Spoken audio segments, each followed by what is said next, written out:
E por causa da profecia, suas pernas não foram quebradas, quebraram as pernas dos ladrões, mas não quebraram a perna de Jesus. Por quê?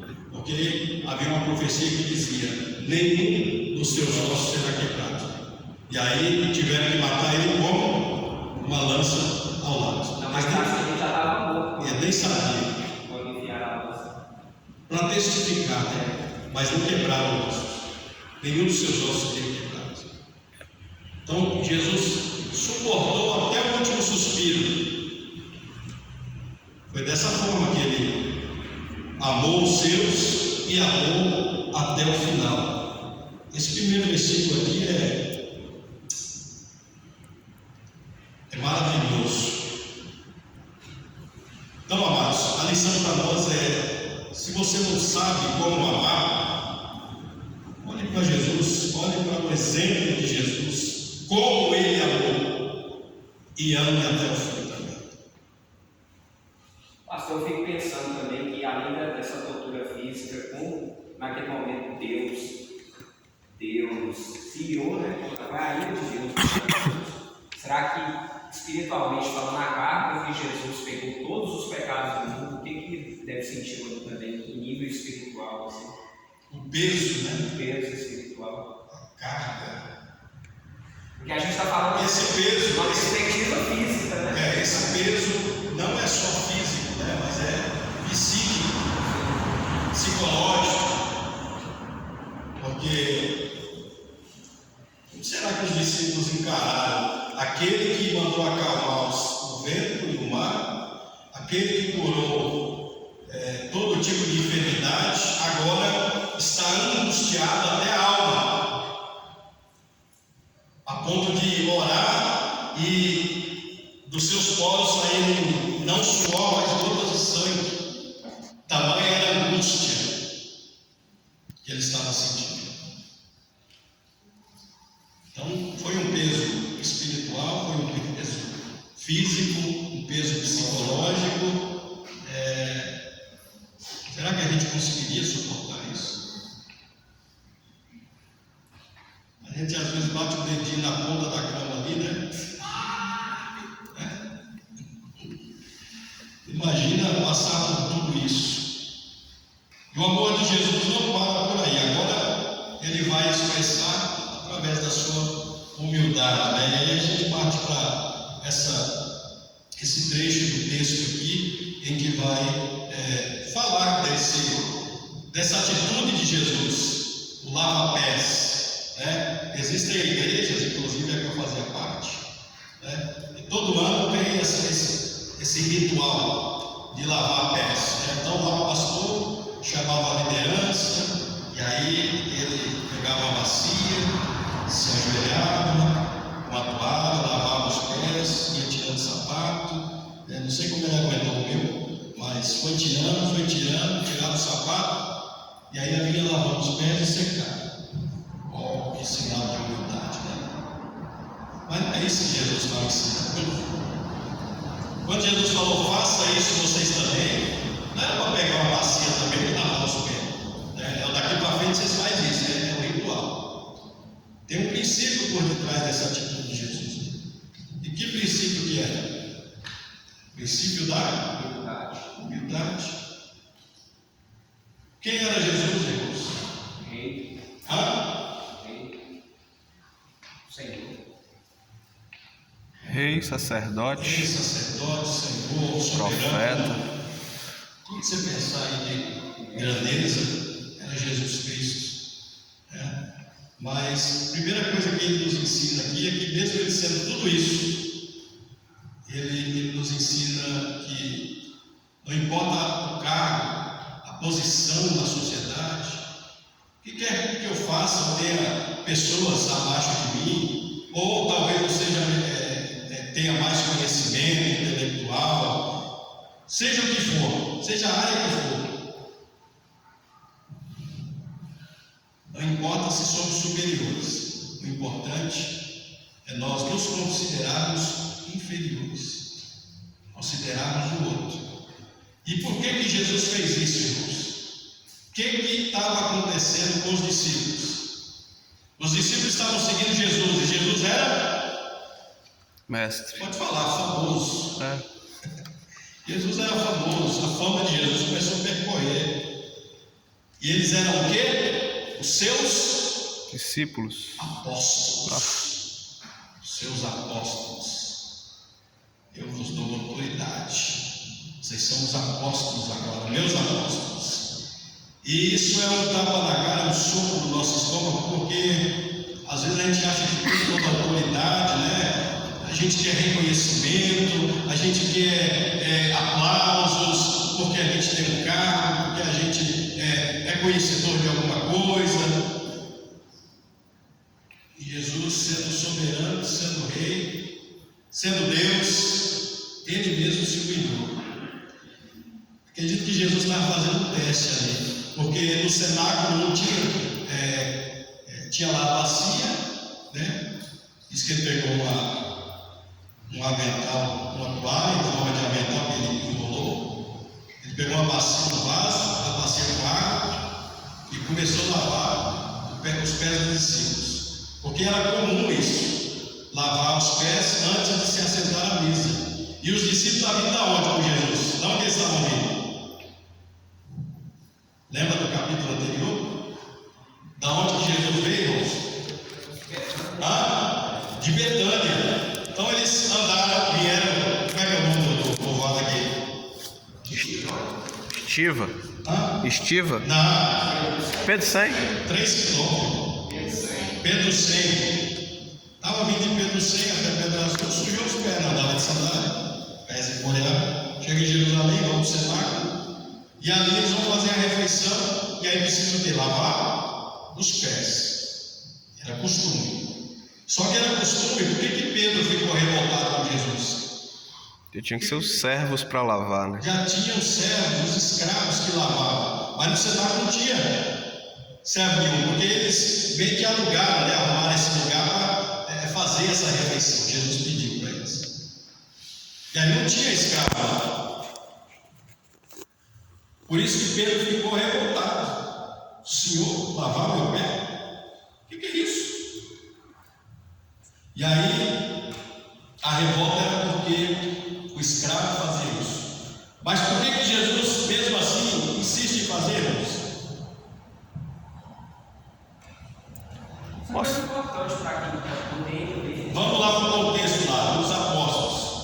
O que Jesus estava ensinando primeiro para eles lá? Que eles seriam servos, né? Não, eles seriam servos. Eles tinham que servir, não ser servidos. Quer ser o primeiro, tem que ser o último. Humildade.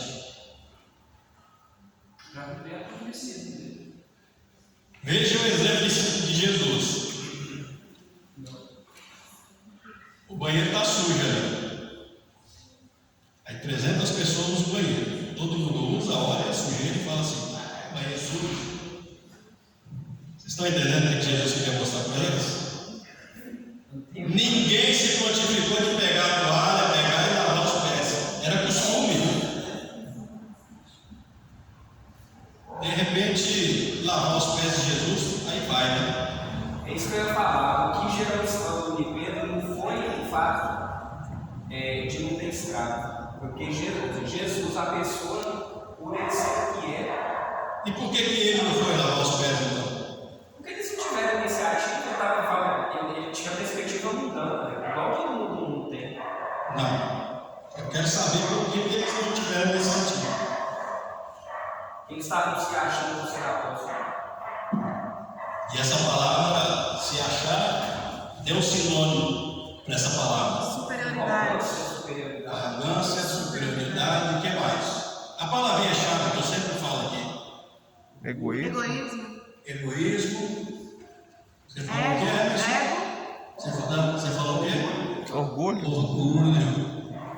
Orgulho.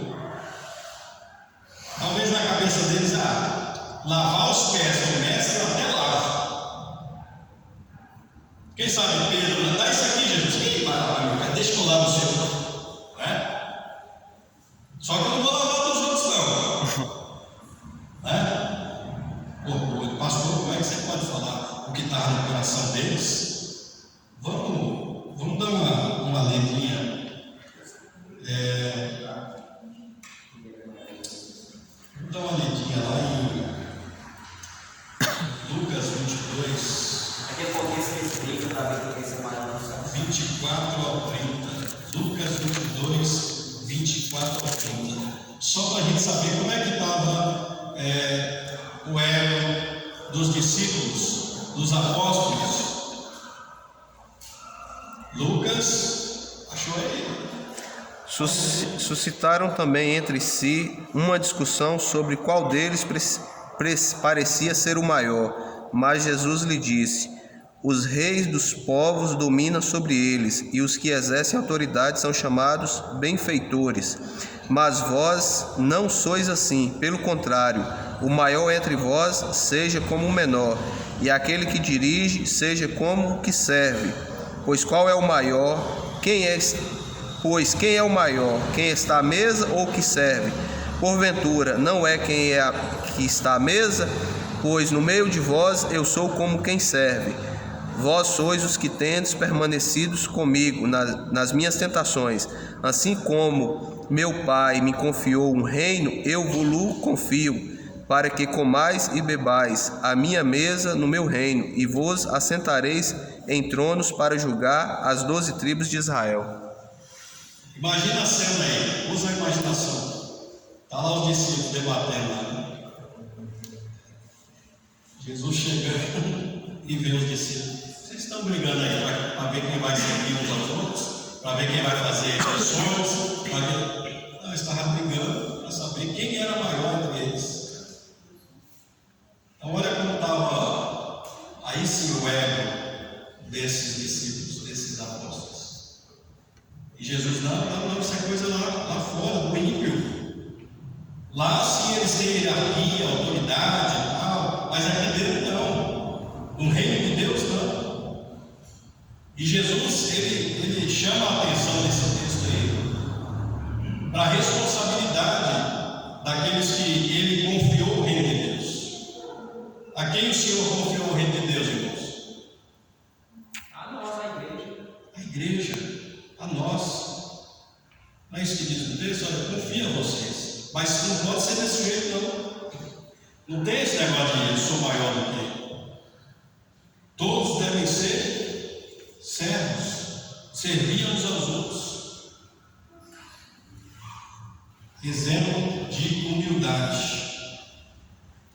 Eu quero voltar um pouco aqui e falar a respeito desse Cristo. Sua humildade não procedeu da sua pobreza, mas da sua riqueza. Sendo rico, se fez pobre. Sendo rei, se fez servo. Sendo Deus, se fez homem. Sendo soberano do universo, tomou uma toalha e lavou os pés dos discípulos. Tapa na nossa cara. Bom, isso aqui eu já falei, né? Porque que Pedro ficou indignado. Ninguém tomou a iniciativa. O orgulho é um dispositivo de defesa, já falei isso aqui, né? Dispositivo de defesa do ego. Então, para que o ego não seja atingido, o orgulho entra em cena, em defesa do ego. Achavam que porque andavam com Jesus eram seus apóstolos, podiam gozar de privilégio, regalia, aplauso, depoimento, tudo isso eu falei. Jesus, porém, reprovava a atitude deles, nessa discussão aqui. Aprenda, a grandeza de um homem está no serviço que ele presta ao próximo, independente de qual é o seu cargo, né? E aí eu vou remeter a Calvino de novo, porque quando eu tive acesso a Calvino, a primeira coisa que eu aprendi de Calvino foi isso: que todo ser humano ele tem uma vocação de Deus. O médico, ele é vocacionado por Deus. Ele está ali para fazer o quê?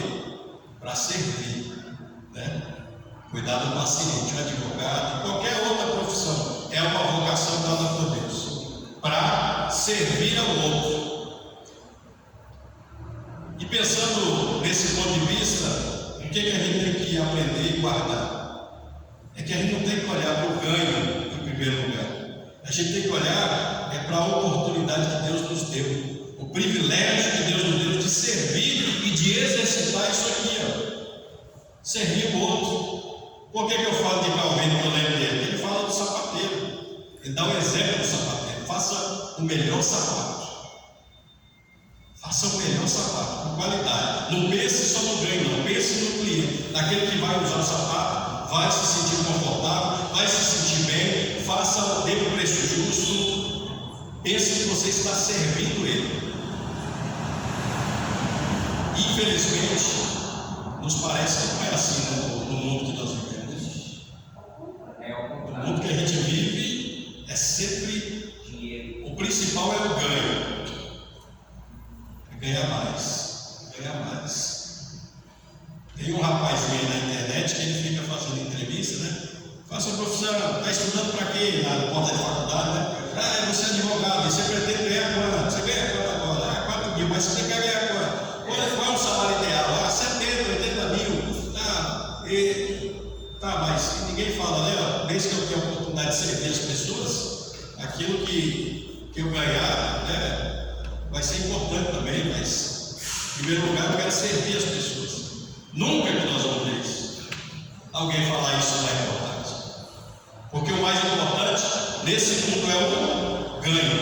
Quanto que eu vou ganhar com isso? O que eu ganho com isso? Você lembra de Judas? Quando o sacerdote chegava até, a pergunta dele qual foi? O que eu ganho? Quanto que eu ganho? 30 moedas? Né? A maior alegria deveria ser não pelo ganho, mas pela oportunidade de ser.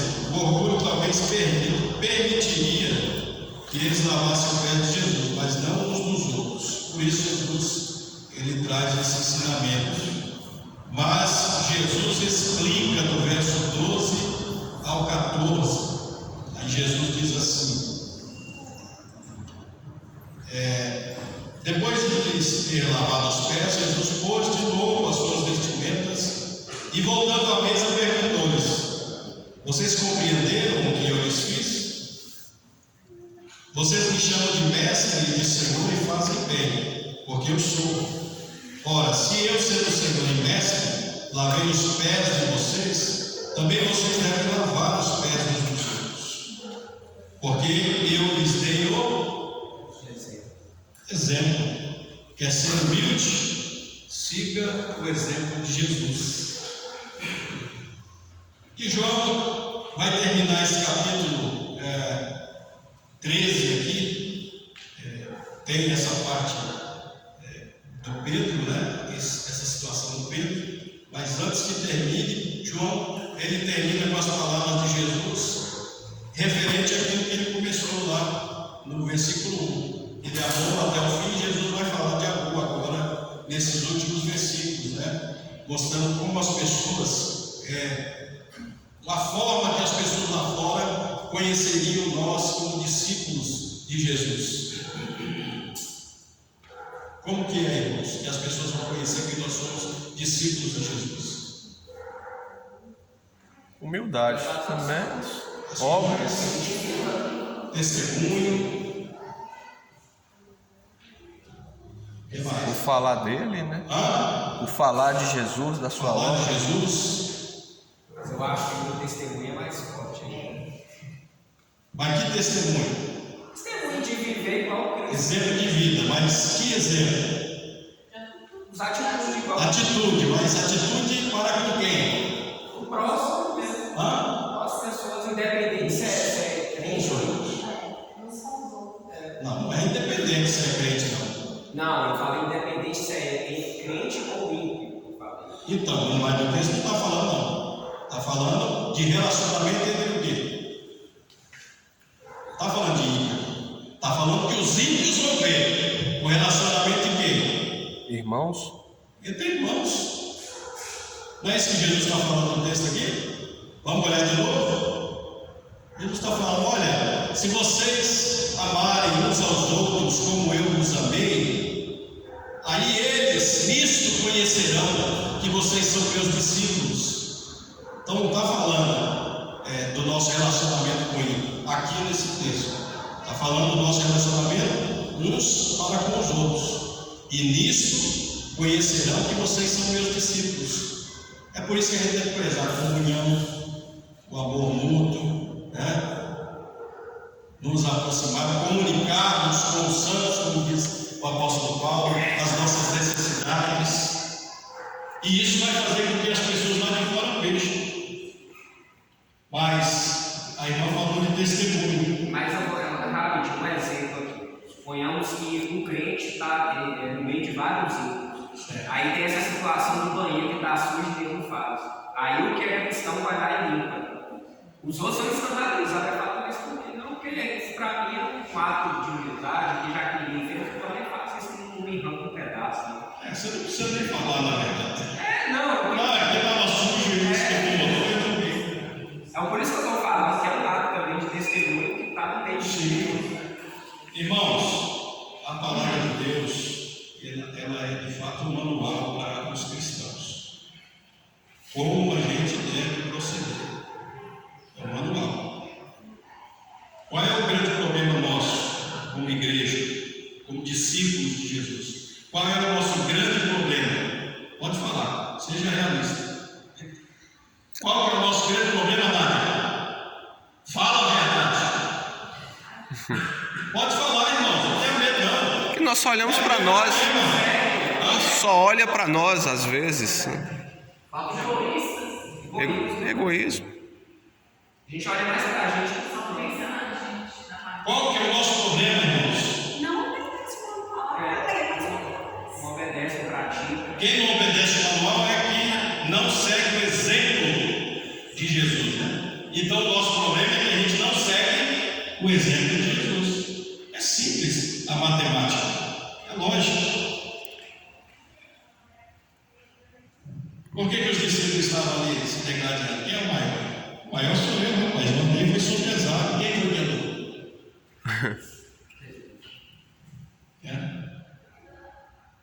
E aí, Jesus fala: está tudo errado.